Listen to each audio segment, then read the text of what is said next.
Thanks, Eric. It's officially the season of giving, and joining me now with some tips on how you can give back this season is Beth Massa. Thank you so much for joining me this morning. You know, I think it's a great time of year to maybe start giving or kind of consider how you're going to start giving next year. What are some ways that you can give back to our community? Well, you know, of course, the one that everyone thinks about is financially, and that's all great. You know, this is the time of the year that kind of makes or breaks the nonprofits, and so they do look forward to what's called end-of-year giving. And but you know, there are also other things you can do, and it doesn't take long to find out that there's a mitten drive for kids at the school, or a coat drive for kids at one of the daycare centers. There's so many things that you can do, and it doesn't have to be a large injection of money. It can just be a little bit of your time, maybe helping to go pack food baskets at Feeding South Dakota, or see if Youth and Family Services needs help with wrapping. There are so many different opportunities for people to give back to the community.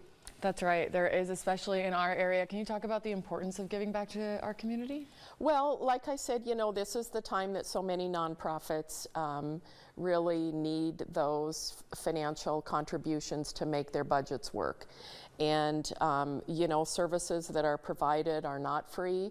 And they have to pay somebody to provide those. And so as citizens of a community, it's our responsibility to help those nonprofits, because it's our neighbors that are really the ones that are benefiting. That's right. And I hear there is maybe a specific giving day that people can look towards. Do you know when that day is and what it's about? Right. So tomorrow is Giving Day, and it's a national day that has been set aside, and it's always the Tuesday after Thanksgiving, so people are done with their Black Friday shopping, they're done with Cyber Monday, and so now, you know, take a look at your pocketbook and checkbook and say, you know what, I need to give back to those in need, and those providers who give so much over the year. And so in South Dakota, it's called SD Gives, and nonprofits do fun little activities to try to generate support.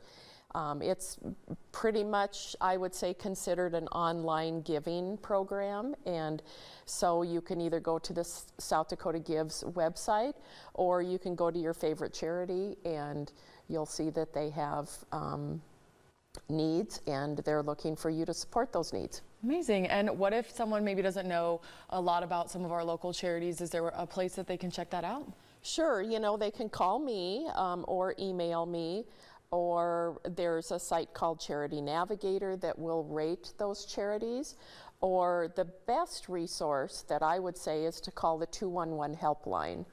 And that's a really easy thing to do. It's just totally 211, and just say, we want to give back during December. Do you have any ideas? And they'll have a list of volunteer activities, and they will have a list of wish lists too. All right, sounds great. Yeah. Thank you so much for joining me this morning, Beth. I'm looking forward to seeing how all of our community nonprofits kind of thrive this holiday season. Yes, we hope so. Thank you. All right, we'll be right back.